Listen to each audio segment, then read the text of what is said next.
दोस्तों, अगर आपको ऐसी फिल्में पसंद है जो सिर्फ मनोरंजन ही नहीं बल्कि जिंदगी को देखने का नजरिया भी बदल दे, तो आज की कहानी आपके दिल और दिमाग दोनों को छूने वाली है। यह कहानी है एक ऐसे इंसान की जिसके पास दुनिया का सबसे तेज दिमाग था, लेकिन उसी दिमाग ने उसके लिए एक ऐसी दुनिया बना दी जो असल में थी ही नहीं। यह कहानी है जीनियस गणितज्ञ जॉन नाश की। वीडियो को लाइक करें और चैनल को सब्सक्राइब जरूर करिए। और अब शुरू करते हैं अ ब्यूटीफुल माइंड की पूरी कहानी। फिल्म की शुरुआत साल 1947 से होती है। एक शर्मीला, अजीब और बहुत ही बुद्धिमान लड़का जॉन नेस अमेरिका की मशहूर यूनिवर्सिटी में पढ़ने आता है। बाकी छात्र जहां दोस्तों के साथ समय बिताते हैं, वहीं जॉन को सिर्फ एक चीज की चिंता रहती है, ऐसा आइडिया खोजने की जो उसे महान बना दे।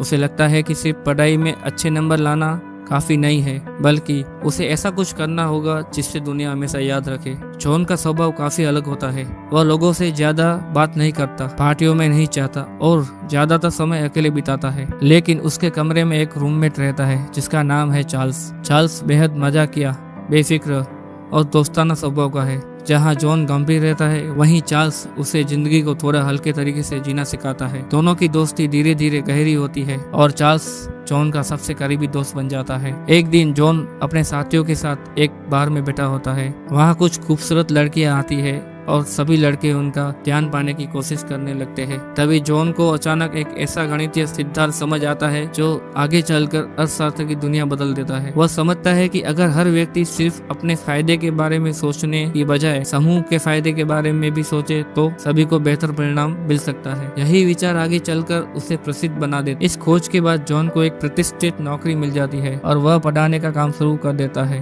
यहीं उसकी मुलाकात एलिशिया नाम की एक छात्र से होती है। एलिशिया समझदार, सुंदर और बेहद संवेदनशील लड़की है। धीरे धीरे दोनों एक दूसरे के करीब आने लगते हैं। पहली बार जॉन को महसूस होता है कि जिंदगी सिर्फ गणित और समीकरणों से कहीं ज्यादा है। कुछ समय बाद दोनों शादी कर लेते हैं और जिंदगी खुशखुशाल दिखाई देने लगती है। लेकिन यहीं से कहानी एक खतरनाक मोड़ लेती है। एक दिन जॉन की मुलाकात विलियम पार्चर नाम के एक रहस्यमयी सरकारी एजेंट से होती है। पार्चर उसे बताता है कि देश पर एक बड़ा खतरा मंडरा रहा है। दुश्मन ताकतें अखबारों और मैगजीनों में गुप्त संदेश भेज रही है और उन्हें पकड़ने के लिए एक जीनियस दिमाग की जरूरत है। जॉन को यह मिशन बेहद रोमांचक लगता है। वह रात दिन अखबारों में छिपे संदेश ढूंढने लगता है। उसे लगता है कि वह देश को बचाने का काम कर रहा है। धीरे धीरे उसका जुनून पागलपन में बदल जाता है। वह हर जगह साजिशें देखने लगता है। उसे लगता है कि लोग उसका पीछा कर रहे हैं। उसे विश्वास हो जाता है कि दुश्मन एजेंट किसी भी समय उसे मार सकते हैं। उसका डर इतना बढ़ जाता है कि वह सामान्य जिंदगी जीना लगभग भूल जाता है। एक दिन अचानक कुछ लोग उसे पकड़ लेते हैं और अस्पताल ले जाते हैं। जॉन को लगता है उसे दुश्मनों ने पकड़ लिया है, लेकिन असलियत कुछ और ही होती है। डॉक्टर उसे बताते हैं कि वह किसी गुप्त मिशन पर नहीं था। विलियम पार्चर, चार्ल्स और चार्ल्स की छोटी भांजी, ये तीनों लोग असल में भी मौजूद नहीं है। यह सुनकर जॉन के पैरों तले जमीन खिसक जाती है। डॉक्टर बताते हैं कि जॉन को एक गंभीर मानसिक बीमारी है। इस बीमारी में इंसान ऐसी चीजें देखने और सुनने लगता है जो वास्तव में नहीं होती। जिस चार्ल्स को वह वर्षों से अपना अच्छा दोस्त समझ रहा था, वह सिर्फ उसकी कल्पना थी।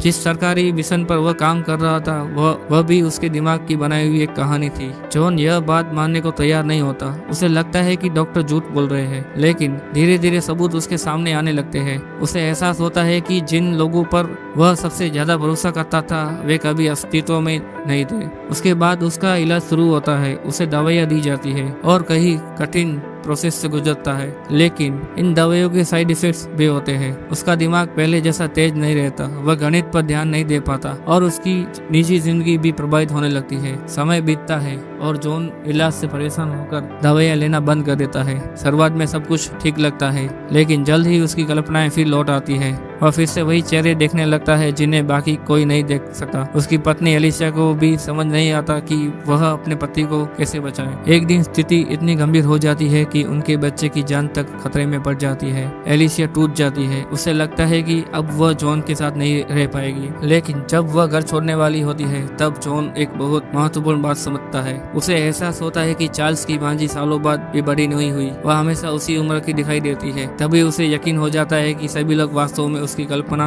है। यहीं से जॉन अपनी जिंदगी की सबसे बड़ी लड़ाई शुरू करता है। अब वह उन काल्पनिक लोगों को खत्म नहीं कर सकता, लेकिन वह उन्हें नजरअंदाज करना सीख सकता है। वह जानता है कि वे हमेशा उसके आसपास रहेंगे, लेकिन वह फैसला करता है कि उनकी बातों पर विश्वास नहीं करेगा। यह लड़ाई किसी दुश्मन के खिलाफ नहीं बल्कि उसके अपने दिमाग के खिलाफ होती है। धीरे धीरे जॉन फिर से यूनिवर्सिटी लौटता है। शुरुआत में लोग उससे दूरी बनाकर रखते हैं, लेकिन समय के साथ उसकी मेहनत और हिम्मत सबका सम्मान जीत लेती है। वह फिर से गणित पर काम करना शुरू करता है और छात्रों की मदद करने लगता है। साल गुजर जाते हैं, जॉन बूढ़ा हो जाता है, लेकिन उसने अपनी बीमारी के साथ जीना सीख लिया होता है। आखिरकार उसकी वर्षों पुरानी आर्थिक थियरी की अहमियत पूरी दुनिया समझती है और फिर वह दिन आता है जिसका उसने हमेशा सपना देखा था। उसे अर्थशास्त्र के लिए दुनिया का सबसे प्रतिष्ठित सम्मान नोबेल प्राइज इकोनॉमिक्स साइंस दिया जाता है।